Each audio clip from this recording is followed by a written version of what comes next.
Hi guys, it's me again, Lion Eyes Official. Nagbablog para sa inyo ng pawang katotohanan lamang at walang halong kasinungalingan. Ito ay vlog na totoo ang nilalaman. Good morning, good afternoon, good evening sa lahat ng ating mga subscribers, viewers, and followers sa ating FB page, Lion Eyes. Sana po ay lagi kayong nasa mabuting kalagayan. Sa mga hindi pa po nakapag-subscribe sa ating channel, mag-subscribe na po, paki-like, paki-share, at paki-click na rin po yung ating notification button para updated po kayo sa mga videong i-upload po natin. So, bali dalawa po yung ating topic for today at i-credit po natin ito kay Mark Ian sa kanyang FB page po natin, nakuha yung reference. Ito po ay tungkol sa Cancer Institute sa Region 1. So, makinig po ng mabuti, unawain, no, lawakan po natin ang ating pag-iisip. May Cancer Institute na sa Region 1. Hindi ito pangkaraniwang proyekto. Ito ay makasaysayang aksyon ng Administrasyong Marcos. Sa puso ng Dagupan City, personal na pinasinayaan ni Pangulong Ferdinand R. Marcos Jr. ang bagong Region 1 Medical Center Cancer Institute, isang modernong pasilidad para ligtas ang buhay ng mga Pilipino.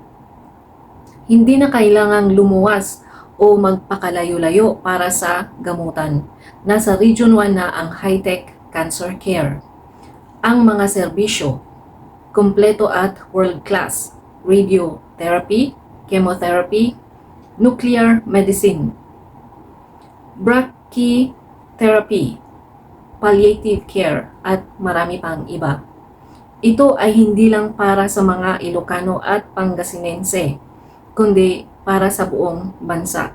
Pinanindigan ni PBBM, walang Pilipinong dapat maiwan pagdating sa kalusugan. Pangarap at isa sa katuparan ni PBBM, ang mas marami pang specialty centers sa buong bansa upang hindi na kailangang sumugal sa Maynila ang bawat Pilipino para lang magpagamot. Cancer Assistance Fund na tunay na tumutulong, hindi lang press release. 24/7 bukas centers para sa agarang lunas, kahit anong oras, kahit anong emergency. Hindi ito basta infrastructure, ito ay lifeline. Ito ang klase ng gobyernong hindi nagdadalawang isip mag-invest sa buhay ng tao. Ito ang bagong Pilipinas, hindi lang malinis, hindi lang mabilis, kundi may puso para sa bawat Pilipino. Kay PBBM, hindi mo kailangang maging mayaman para mabuhay. Sa kanyang liderato, ang serbisyo medikal ay para sa lahat. Ito po yung naitayong Cancer Institute sa Region 1. Isusunod po natin itong groundbreaking ceremony ng Lower Agno River Irrigation System. So ang sabi po dito, gawa, hindi salita sa bagong Pilipinas. Yan po yung ating nakalagay sa thumbnail. Pinangunahan ni Pangulong Bongbong Marcos Jr. ang groundbreaking ceremony ng Lower Agno River Irrigation System o LARIS, Paitan Dam sa Santa Maria, Pangasinan. Isang konkretong hakbang ng administrasyon na tiyak makikinabang ang mamamayan. At hindi dito nagtatapos. Dahil isa lamang ito sa napakaraming irrigation and water system projects na natapos na at kasalukuyang ginagawa sa buong bansa.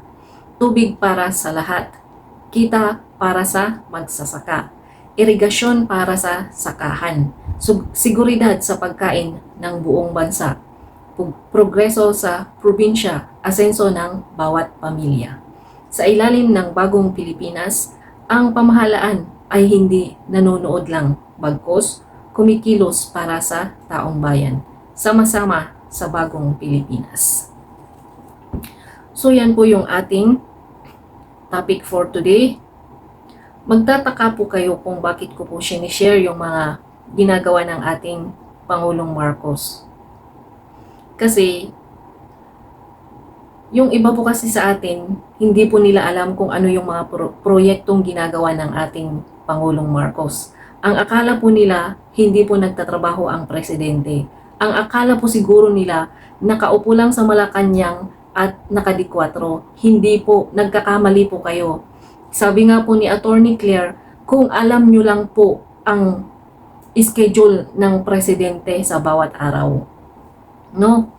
Kasi hindi po natin siya nakikita, kaya hindi po natin alam na hectic po pala ang schedule ng presidente. Alright. So, yun lang po yung ating topic for today. Salamat sa inyong panonood. Sa mga hindi pa po nakapag-subscribe, mag-subscribe na po at libre po yan. So, Lion Eyes, muli nagsasabing di baling konti ang views. Ang importante, hindi tayo nagpapakalat ng fake news. Magandang gabi. Mag-ingat po kayo palagi. I love you all. Bye-bye.